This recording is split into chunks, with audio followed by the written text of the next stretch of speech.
आप जानते हो उसने अपने आप को कितना नम्र किया।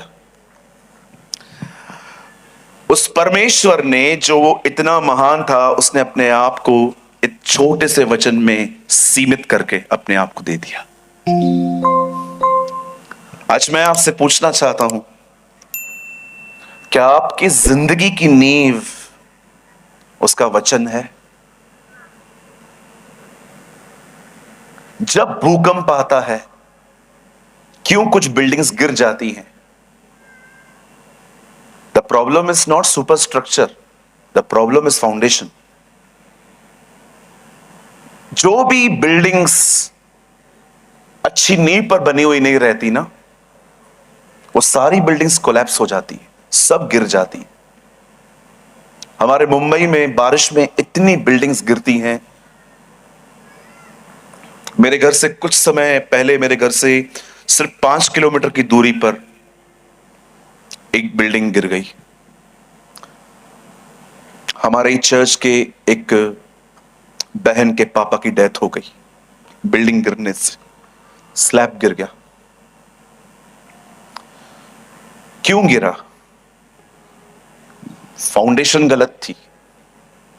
कभी आपने सोचा है, आप प्रभु में हो, आनंदित नहीं हो, खुश नहीं हो, पीस नहीं है अंदर? क्यों नहीं है? नींद में भी दिमाग चलते रहते हैं हमारे। होल डे हम लोग स्ट्रेस में जिंदगी जीते हैं। सबोपदेशक में लिखा है, मनुष्य सिर्फ अपने दुख भरी कड़वी रोटी खाता है। क्यों? प्रॉब्लम पता है क्या है? नींव कमजोर है। हमारी जिंदगी की जो नींव है वो परमेश्वर का वचन नहीं है। क्योंकि हमारे परिवार, हमारे मोबाइल, हमारे सोशल लाइफ ने हमें इतना बांट के रखा है कि हमें खुदा के पास जाने के लिए टाइम नहीं मिलता। और हम भुगतते रहते हैं, पास्टर्स को ढूंढते रहते हैं, संस्थाओं को ढूंढते रहते हैं, मीटिंग्स को ढूंढते रहते हैं कि जाएं और कुछ हो। मेरे भाइयों, मेरी बहनों, पुराने नियम में परमेश्वर ने इन दिनों के लिए एक प्रतिज्ञा की थी कि मैं अपनी प्रजा का मारा मारा भटकना बंद कर दूंगा। क्यों? क्योंकि मैं उन्हें अपना वचन दूंगा। मैं उन्हें अपना वचन दूंगा। आज मैं आप में से हर एक से पूछना चाहता हूं, क्या आपकी जिंदगी की नींव, क्या ये खुदा का कलाम है? क्यों यीशु ने कहा, बुद्धिमान है वो मनुष्य जो मेरी बातों को सुन के उन्हें मानता है? क्योंकि उसने अपना घर चट्टान पर बनाया, आंधी आई, तूफान आया, पर वो घर नहीं गिरा, क्योंकि वह घर चट्टान पर बना था। अपने जिंदगी की नींवों को बदलिए। 19 साल का था मैं जब मैंने प्रभु को अपनी जिंदगी दी। मैंने आज तक इस किताब को पढ़ना बंद नहीं किया है और न कभी करूंगा। मैं इसे हर दिन पढ़ता हूं, इसलिए नहीं क्योंकि मुझे लाखों के बीच में खड़े होकर प्रचार करना है। मैं इसे अपने लिए पढ़ता हूं क्योंकि मैं परमेश्वर को जानना चाहता हूं। I want to know God. Sometimes मुझे ऐसा लगता है कि प्रभु हमें उस एक भेड़ की तरह ढूंढ के 99 में मिक्स कर चुका है। लेकिन मुझे कभी कभी ऐसा फील होता है कि कुछ लोग 99 भेड़ों में हैं, लेकिन फिर भी खोए हुए। वे फिर भी खोए हुए।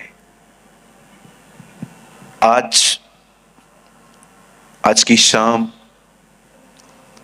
परमेश्वर आपसे कुछ बात करेंगे। आमीन। कितने लोग ये विश्वास करते हैं आज खुदा आपसे बात करेंगे? Come on, lift your hand. और मैं आप में से हर एक से सिर्फ इतनी ही उम्मीद करता हूं कि आप अपने फोन की तरफ, अपने पास में बैठे वाले व्यक्ति की तरफ ध्यान हटाकर आज खुदा के कलाम पर ध्यान दें। आप कोई भी हैं, आप कितने भी बड़े व्यक्ति हैं, भले आप एक सक्सेसफुल मिनिस्ट्री करने वाले व्यक्ति हैं, I urge you, I request you, please आज अपनी जिंदगी के बारे में कुछ सोचें। बहुत देर हो जाएगी, नहीं तो बहुत देर हो जाएगी। क्या आप सब तैयार हैं? रेडी?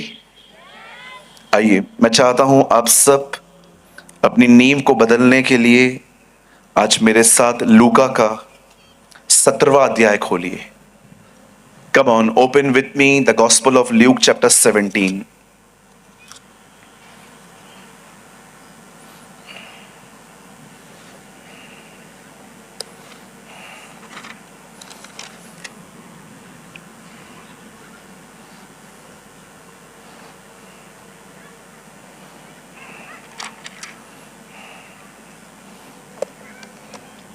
सेवनटीन चैप्टर, 17वां अध्याय।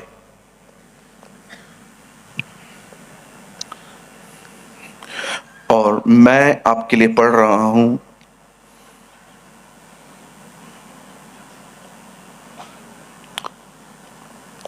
32वां वचन।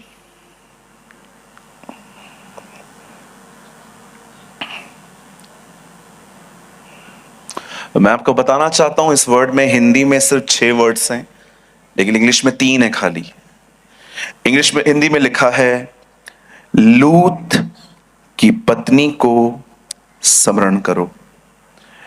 माय इंग्लिश मार्जिन से, रिमेंबर वाइफ ऑफ लूत। लूत की पत्नी को कहिए, याद करो। आइए, मैं चाहता हूं आप इस वचन को पढ़िए। 1 2 3। हाँ, एक बार फिर से पढ़िए। हाँ, तीसरी बार पढ़िए। आप जानते हैं, आप अपने आप को प्रचार कर रहे हैं। You are preaching yourself. आइए, मैं चाहता हूं आप सब सामने देखें। यहां देखिए,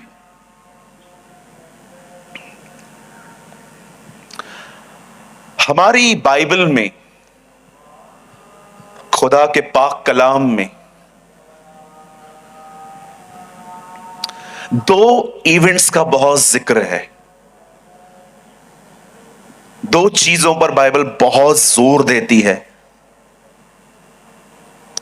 और वो है यीशु का देह में प्रकट होना, और दूसरा यीशु का बादलों पर आना।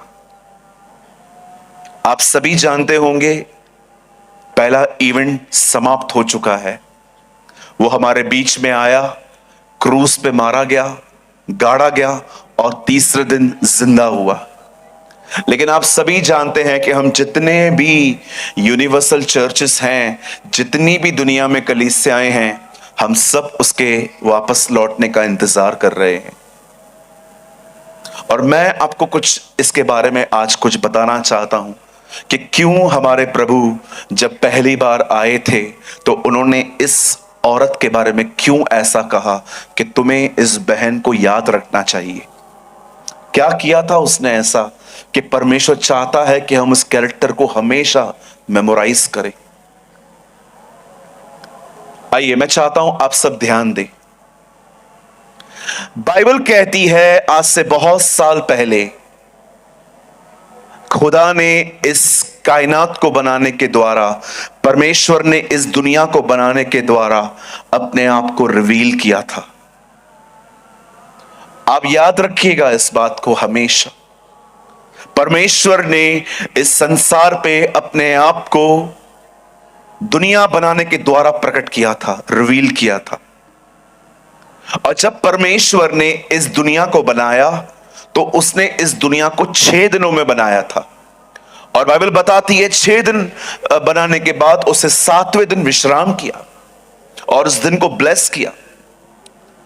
और आप सभी जानते होंगे, लॉन्ग स्टोरी शॉर्ट, मैं बड़ी कहानी को छोटा कर रहा हूं, कि परमेश्वर ने कैसे 6वें दिन पर एक मनुष्य बनाया जिसका नाम आदम था। परमेश्वर ने उसके लिए एक सहायक बनाई जिसका नाम हवा था। ये हवा नाम उसे आदम ने दिया था, लेकिन परमेश्वर ने उसका नाम हवा नहीं, सहायक रखा था। हवा के 2 नाम थे। उसके हस्बैंड ने उसे नाम दिया था ईव, लेकिन परमेश्वर ने कभी उसका नाम हवा नहीं रखा। परमेश्वर ने उसे सहायक कहा था कि ये तेरी सहायक है।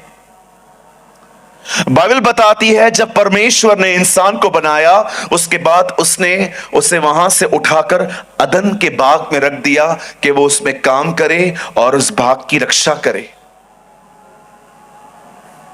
जब परमेश्वर ने उन्हें वहां पर रखा, परमेश्वर ने एक बहुत सिंपल थिंग उन्हें एक्सप्लेन की कि देखो, इस बाग में जो कुछ है वो तुम्हारे लिए है, तुम उसे खा सकते हो, लेकिन उसके बीचों बीच उसने एक वहां पेड़ लगाया था जिसका नाम था भले और बुरे के ज्ञान का वृक्ष। और परमेश्वर ने साफ कहा था तू उसे मत खाना, क्योंकि जिस दिन तू उसे खा लेगा उस दिन तेरी आंखें खुल जाएंगी और तुझे पता चल जाएगा। कभी आपने इस बारे में सोचा है कि परमेश्वर क्यों नहीं चाहता था कि आदम को भले और बुरे के ज्ञान को वो पाए, वो समझे? क्या आप अपने बच्चों को नहीं सिखाते क्या गलत है क्या सही है? आज भी जब हमारे बच्चे उठते हैं तब हम उनको कहते हैं ब्रश कर, हाथ धो के आ, किसी का टिफिन स्कूल में मत खाना और न अपना टिफिन किसी के साथ शेयर करना, अजनबी से कोई चीज मत लेना। हम तो अपने बच्चों को सिखाते हैं। फिर परमेश्वर क्यों नहीं चाहता था कि इंसान को भलाई और बुराई का ज्ञान न पाए? कभी सोचा आपने? आप बहुत आशीषित होंगे अगर आपने बाइबल को धीमे से पढ़ना शुरू कर दिया तो। You will really blessed.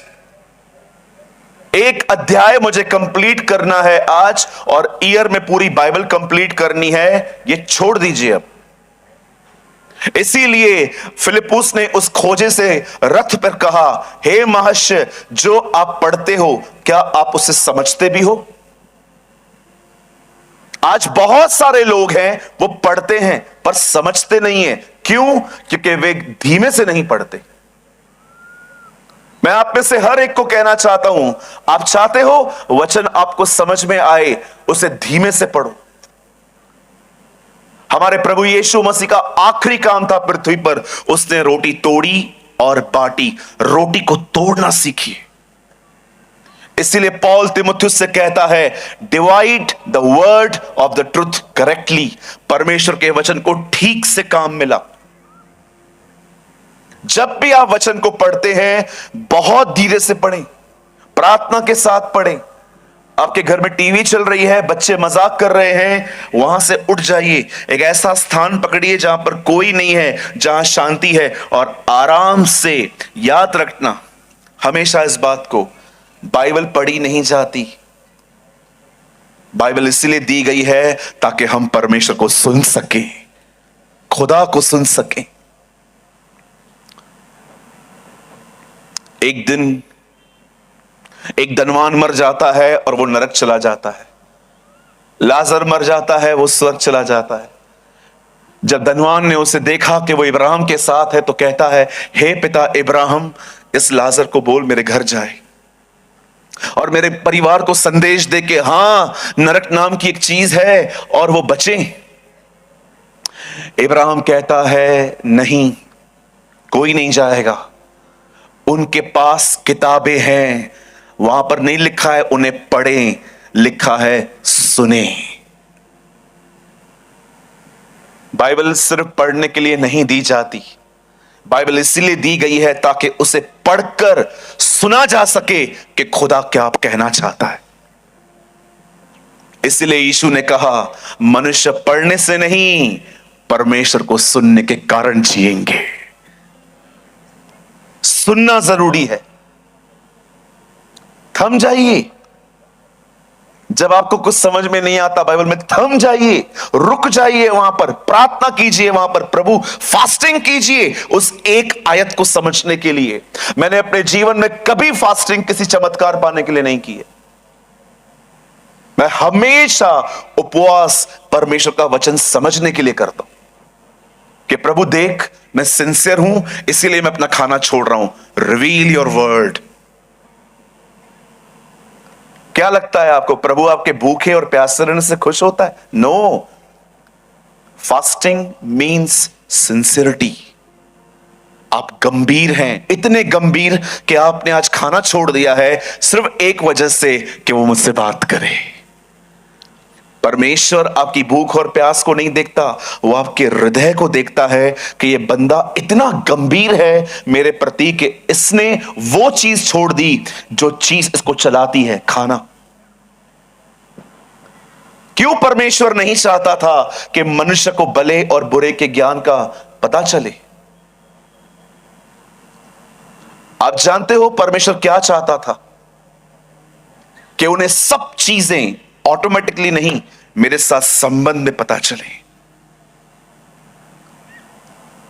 आदम के उस फल खाने के कारण उसे क्या मिला? Independent life. आज भी आप जाइए बाहर, किसी से पूछिए क्या ये सही है क्या गलत है, ओह आई नो वेरी वेल, मेरे को सब पता है, मेरे को मत सिखाओ। आप जानते हैं जब परमेश्वर ने वहां पर उन्हें रखा और कहा ये फल मत खाना, उन्होंने उसी में से खाया और बाइबल बताती है वे नंगे हो गए। वो ऑलरेडी नंगे थे लेकिन अब विवेक पैदा हो गया। अब उन्हें पता चल गया कि what is wrong and right. और जैसे उन्होंने उस फल को खाया वे नंगे हो गए और वो छुप गए। हर शाम जैसे परमेश्वर आता था, परमेश्वर वहां उतरता है और इस बार अदन की वाटिका खाली पड़ी थी, ये दोनों गायब थे। तब परमेश्वर कहता है आदम तू कहां है? आप जानते हो वो छुपे हुए थे, आज उसका वेलकम नहीं किया जा रहा था, वो दोनों छुप गए थे। तब आदम अंदर से कहता है नहीं मैं डर गया था, मैं जान गया हूं कि आप आ चुके हैं, मैं छुप गया था। तब परमेश्वर उसे कहते हैं जिस फल को खाने के लिए मैंने मना किया था क्या वो तूने खाया? परमेश्वर ऑलरेडी जानता था इन लोगों ने फल खाया है, फिर वो क्यों पूछ रहा है?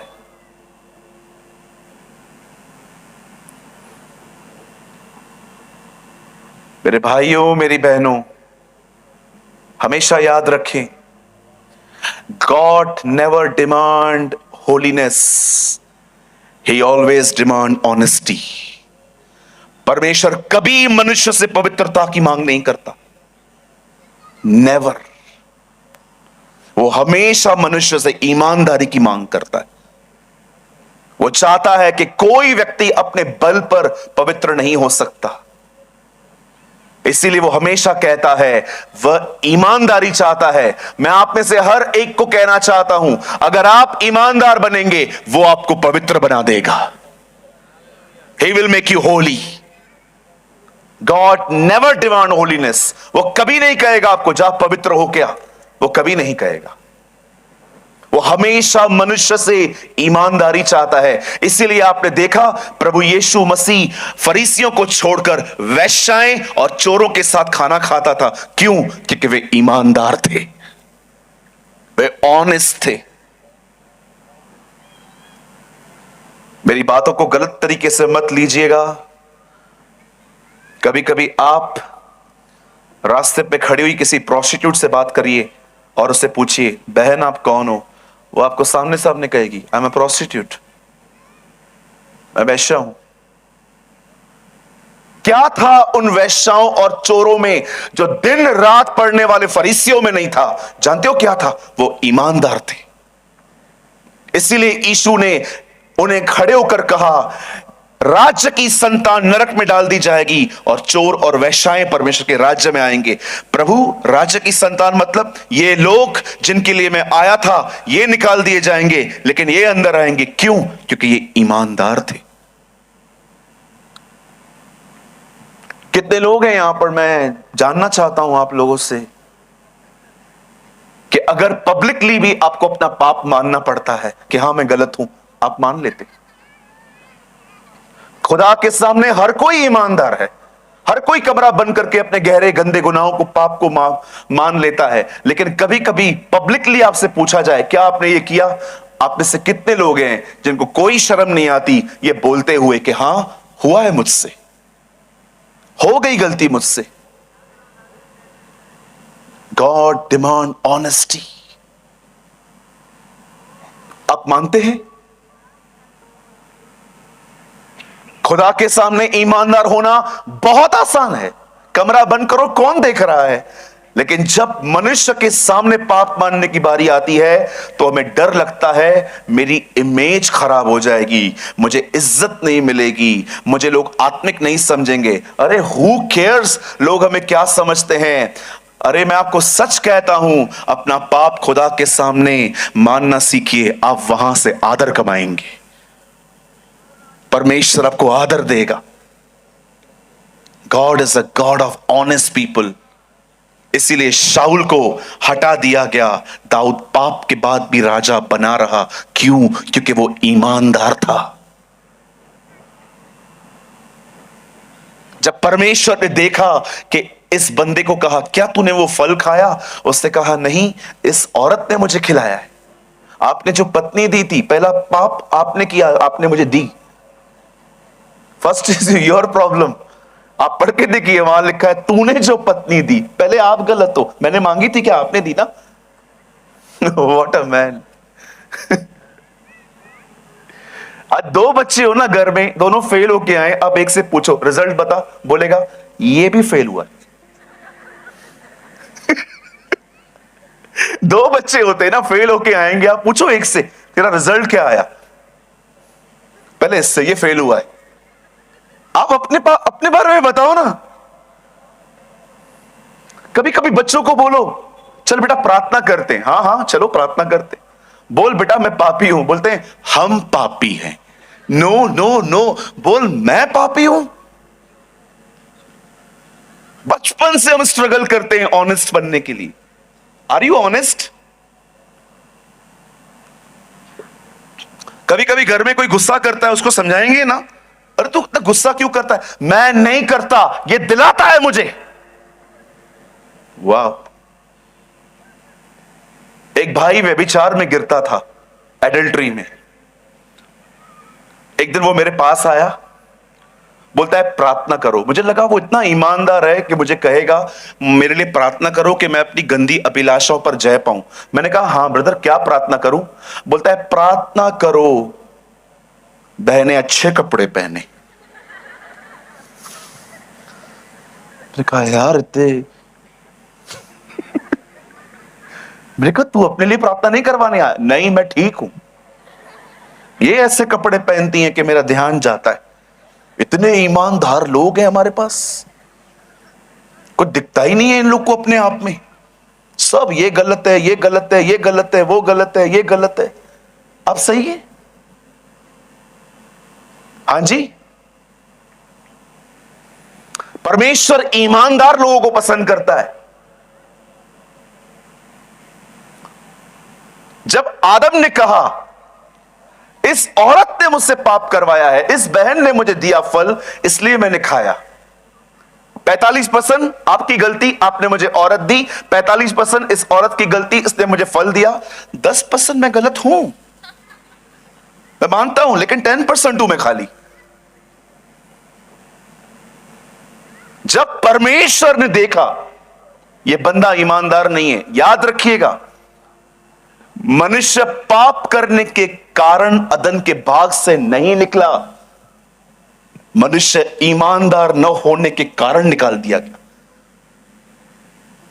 आप याद रखिए, परमेश्वर को आपसे, आपके पाप से अधिक पता है आपको किस बात की प्रॉब्लम है। खुदा को आपके डिसऑनेस्ट नेचर से।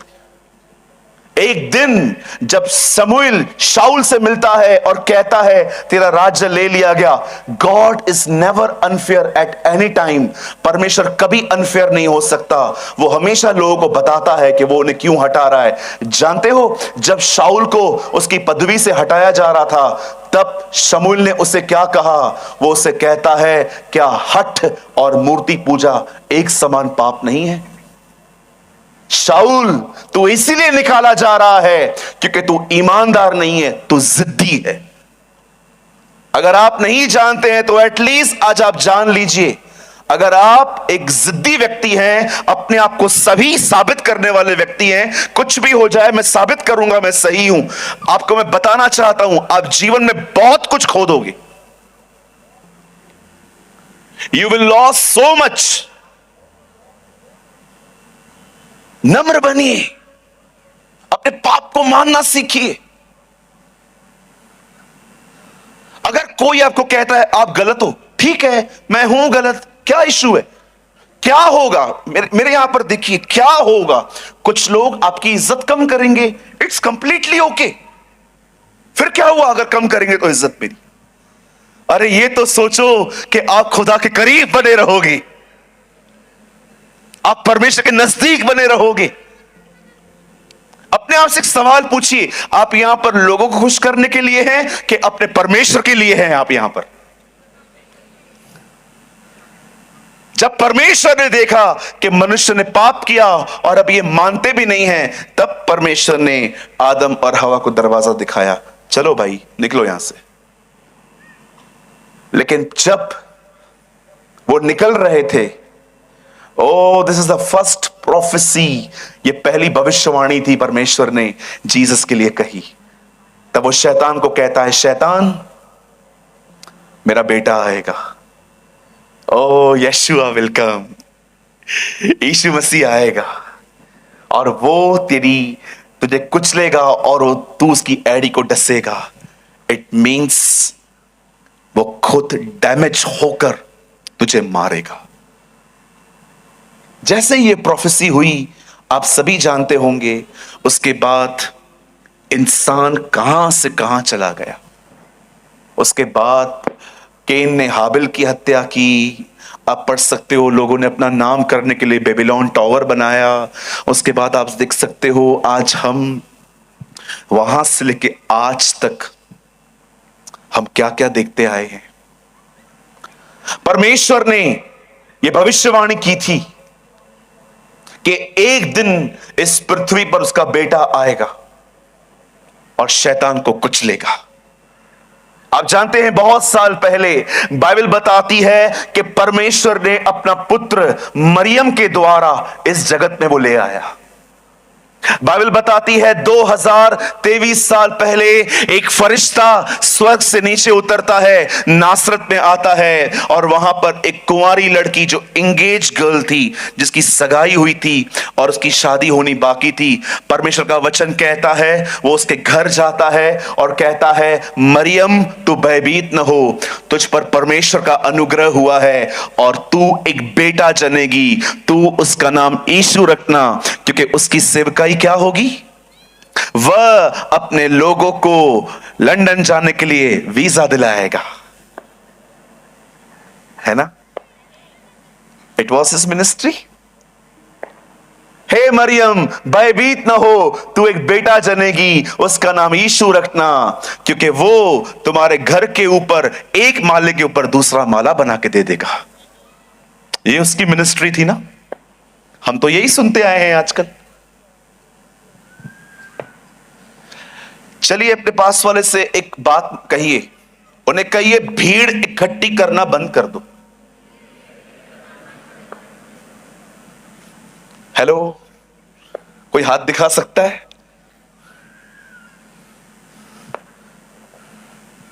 ये जो मैसेजेस होते हैं ना, ये भीड़ इकट्ठी करने की बातें होती हैं।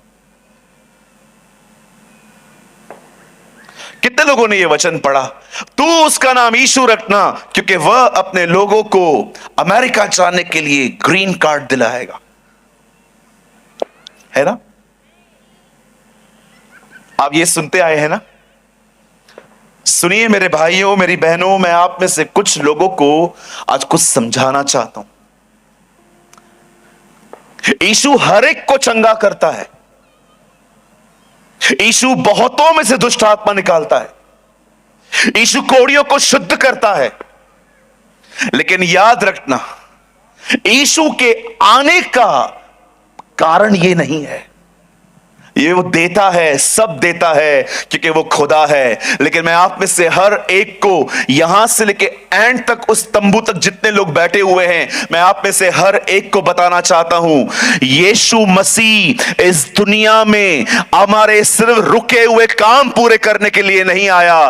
बाइबल बताती है वो हमारे गुनाहों को बचाने और हमारे गुनाहों को क्षमा करने के लिए आया। That is the main reason of Jesus. आपको यह पता होना चाहिए कि आपका परमेश्वर क्यों आया। आप सब कुछ पा सकते हैं, पर आप में से किसी की भी, आई एम सो सॉरी मैं ये वर्ड्स यूज कर रहा हूं, मुझे पता है आपको अच्छे नहीं लगेंगे ये वर्ड्स, मुझे भी अच्छे नहीं लगते हैं, लेकिन मेरे पास फिलहाल यही वर्ड है।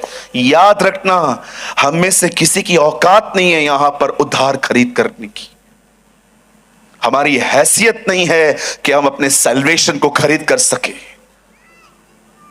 परमेश्वर जानता था कि उद्धार इतना महंगा है कि कोई उसे खरीद नहीं सकता, इसीलिए उसने उसे मुफ्त कर दिया। उसने उसे मुफ्त कर दिया। आप एक बिल्डिंग बना सकते हो, आप एक घर बना सकते हो, आप सब कुछ कर सकते हो। मैं आप में से हर एक से पूछना चाहता हूं, अपने पाप माफ करके दिखाओ। अपने बदन के अंदर, ब्लड के अंदर जो स्वभाव है पाप का, उसमें से बाहर निकल के दिखाओ। अपने गुस्से पे कंट्रोल करके दिखाओ। अपनी आंखों को गंदी चीजों को रोकना, ये करके दिखाओ। परमेश्वर जानता था मनुष्य सब कुछ कर सकता है, पर वो कभी अपने उद्धार के प्रति वो दाम नहीं चुका सकता। इसीलिए परमेश्वर ने अपने पुत्र को उसी काम के लिए भेजा जो मनुष्य से कभी नहीं हो सकता। याद रखो मेरे भाइयों, मेरी बहनों, आप एक बिल्डिंग बना सकते हो, आप एक घर बना सकते हो, आप क्लिनिक खोल सकते हो, आप मॉल खरीद कर सकते हो, आप बहुत सारी चीजें कर सकते हो, लेकिन आप में से कोई अपना उद्धार खरीद नहीं सकता। वो इतना महंगा है कि परमेश्वर जानता था कि वो इतना महंगा है कि उसे अपना बेटा खोना पड़ेगा, इसीलिए उसे उद्धार मुफ्त कर दिया। वो जानता था यीशु मसीह आपके बंगले बनाने के लिए नहीं आया है। यीशु आपको वीजा दिलाने के लिए नहीं आया है। यीशु का सबसे पहला काम, उसकी पहली सेवकाई है कि एक मनुष्य उस पर विश्वास करके माफी पाए, अपने पापों से नजात पाए। आज देखिए इस गेट के बाहर लोग सल्वेशन पाने के लिए क्या कुछ नहीं करते हैं। वो सब कुछ करते हैं ताकि मुक्ति पाएं, मोक्ष पाएं, वो अपने उद्धार को पाएं, वे मरने के बाद स्वर्ग में जाएं। लेकिन मैं आपको बताना चाहता हूं मेरे भाइयों, मेरी बहनों, वो उद्धार ढूंढते हैं। हमारे पास उद्धार खुद चलकर आया है। हमारे पास उद्धार खुद चल के आया। आप जानते हो मैं अपने उद्धार के प्रति इतना धन्यवादी क्यों रहता हूं?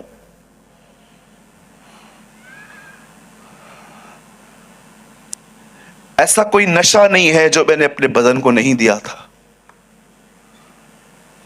ऐसा कोई काम नहीं है इस दुनिया में जो मैंने नहीं किया था। मैं अपने पास्ट को बहुत अच्छे से जानता हूं। मैं बहुत अच्छे से जानता हूं कि मैं किस तरह का बंदा था। एक नंबर का व्यभिचारी, चेन स्मोकर, मां बाप का अनादर करने वाला, औरतों को बुरी नजर से देखने वाला, हर लाइन में गाली, लोगों को मारना, परिवार में लड़ाई झगड़े करना, मेरे लिए नॉर्मल चीजें थी। मुझे लोग समझाते थे ये गलत है, मैं उनको बोलता रहा तुम पागल हो, चीटिंग नहीं करोगे, गाली नहीं निकालोगे, कमा नहीं पाओगे, तुम्हें करना पड़ेगा ये सब। लेकिन जब मैं यीशु में आया, ये मेरी गवाही है, इट्स माई टेस्टिमनी, जब मैं प्रभु में आया, मैं आपको सच कहता हूं, मुझे यीशु के चमत्कारों ने इतना अट्रैक्ट नहीं किया, मुझे प्रभु यीशु मसीह के बलिदान ने अट्रैक्ट किया था। जब जब पादरी साहब प्रचार कर रहे थे कि तुम पापी हो, यीशु तुम्हारे लिए मरा है, आप विश्वास कीजिए पहली सभा में मैं फूट फूट के रो रहा था कि मैं गुनहगार हूं, मैं जानता हूं मैंने कैसी जिंदगी जी है। मैं आपसे पूछना चाहता हूं, खुदा ने आपके लिए बहुत कुछ किया है, आपको बीमारियों से चंगाइयां दी हैं, आपका कैंसर ले लिया, आपकी HIV ले ली, आप में से बहुत लोग कोविड में बीमार थे। यहां पर कितने लोग हैं जिन्हें खुदा ने बचाया था कोविड में? अपना हाथ उठाइए, मैं आपको देखना चाहता हूं। याद रखिए, इन सारे कामों के लिए खुदा का शुक्र हो। लेकिन सबसे अमेजिंग बात जानते हैं क्या है? यूहन्ना कहता है उसके नाम से तुम्हारे पाप क्षमा हुए हैं, उसके नाम से तुम्हारे गुनाह माफ हुए हैं। जब गुनाह माफ होते हैं ना, आजादी आती है। इसलिए आपने देखा यीशु मसीह ने क्या किया। जब एक व्यक्ति ऊपर से नीचे उतारा गया, उससे पहले क्या किया? उससे उसको चंगा नहीं किया, पहले पहले उसने उसको कहा तेरे पाप क्षमा हुए। और जैसे पाप क्षमा हुए, लिखा है उससे अपनी खाट उठाई और वो चलने लगा। जब पाप क्षमा होते हैं ना, चंगाइयां ऐसे ही आ जाती हैं, छुटकारे ऐसे ही आ जाते हैं। यीशु ने पहले उसे चंगा नहीं किया, पहले उससे कहा तेरे पाप क्षमा हुए, उठ अपनी खाट उठा और चल। वो लोगों को चंगा बाद में करता था, वो पहले उनके गुनाहों को माफ करता था, क्योंकि वो जानता था इनके गुनाहों के कारण इन पर बीमारियां आई हैं। गुनाह माफ होता थे, बीमारी चली जाती थी। बाइबल बताती है एक स्वर्गदूत नीचे उतरता है और मरियम से कहता है, मरियम तू डर मत, तुझ पर परमेश्वर का अनुग्रह हुआ है, तू एक पुत्र जनेगी, उसका नाम यीशु रखना, क्योंकि वह अपने लोगों का उनके पापों से उद्धार करेगा। और मरियम ये सुनने के बाद हामिला हो जाती है, प्रेग्नेंट होती है वो। और प्रेग्नेंट होने के बाद बाइबल बताती है 9 मंथ्स के बाद वचन कहता है वो उसको जन्म देती है। 8वें दिन उसका खतना हुआ, उसका नाम यीशु रखा गया। बाइबल बताती है उसके बाद जब वो 12 साल का था, एक बार वो उसे मंदिर में ले गए। मंदिर में हो जाने के बाद वो उसे घर पर लेकर आए। बाइबल में इसका जिक्र हुआ है कि जब वो 30 साल का था, तब वो दरियाए यरदन पे आता है और वहां पर खड़े होकर उसके ऊपर पवित्र आत्मा उतरा। वचन कहता है उससे पहले उससे पानी का बपतिस्मा लिया और उसने वहां से अपनी सेवा शुरू की। अपनी सेवा में एक दिन उसके चेले उससे पूछते हैं, प्रभु आप इस मंदिर को देख रहे हो? मैं आपके नॉलेज के लिए आपको बताना चाहता हूं, उस मंदिर को बनाने में 46 साल लगे थे, 46 इयर्स। और उस मंदिर को जिसे बनाने में राजा हेरोदिस और उससे पहले के लोगों को 46 साल लग गए थे। जब वो उस मंदिर की खूबसूरती यीशु को दिखा रहे थे उसके चेले, तो वो उन्हें कहता है सुनो, कुछ नहीं बचेगा, एवरीथिंग विल बी डिस्ट्रॉयड, सब कुछ खत्म हो जाएगा। जब वो लोग इस बारे में सुनते हैं कि ये डिजास्टर्स की बात कर रहा है, खत्म होने की बात कर रहा है, तब वो लोग उसे एक पहाड़ पर बैठकर उससे एक सवाल पूछते हैं, प्रभु आपका आना और इस जगत का अंत किस तरह होगा? तब वो उन्हें कहता है, remember the wife of L-O-T, लोथ।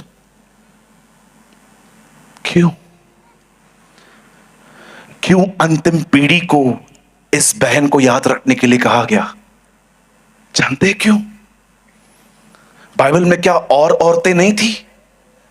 क्या वो उसने ये नहीं कहा हवा को याद करो जिसने आदम को फल खाने के लिए दिया? वो ये नहीं कहता पोतीपर की पत्नी को याद करो जो यूसुफ को पाप पे घसीट रही थी? उसने नहीं कहा इजबिल को याद करो जो प्रभु के नबियों को मारती थी? उसने नहीं कहा दलीला को याद करो कैसे वो शिमशोन के बालों को काट के चली गई? क्यों उसने कहा लूत की पत्नी को याद रखो? क्यों? खुदा क्या और औरतें नहीं है?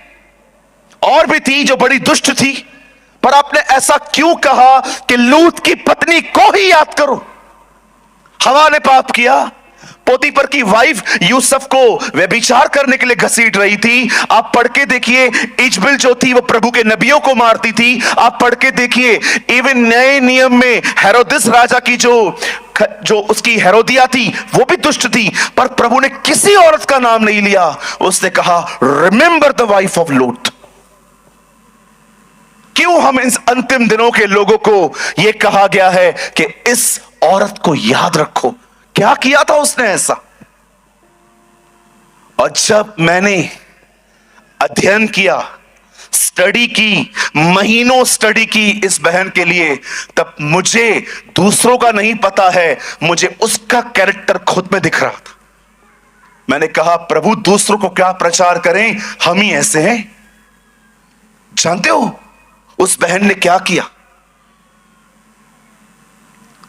कलाम कहता है पुराने नियम में जब परमेश्वर इब्राहिम को चुनता है, इब्राहिम के भतीजे का नाम था लूत।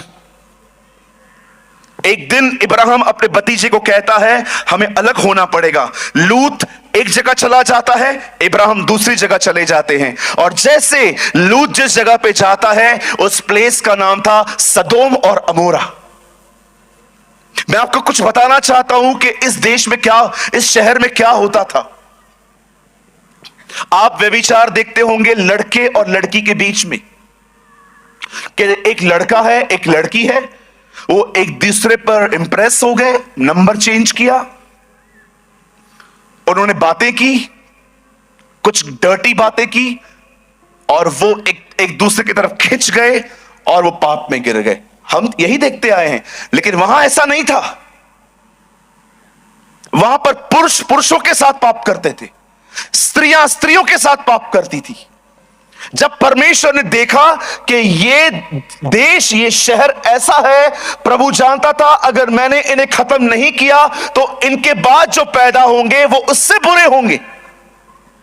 इसीलिए आप पढ़ के देखिए, नीनवे के लोगों को मारने से पहले योना नबी भेजा गया, क्योंकि वो निकल सकते थे, लेकिन इन्हें नाश करने से पहले किसी नबी को नहीं भेजा गया। और बाइबल बताती है जब परमेश्वर ने देखा कि सदोम और अमोरा के लोग नाश होने पर हैं, तब वो जानता था वहां पर इब्राहिम का भतीजा लूत रहता है।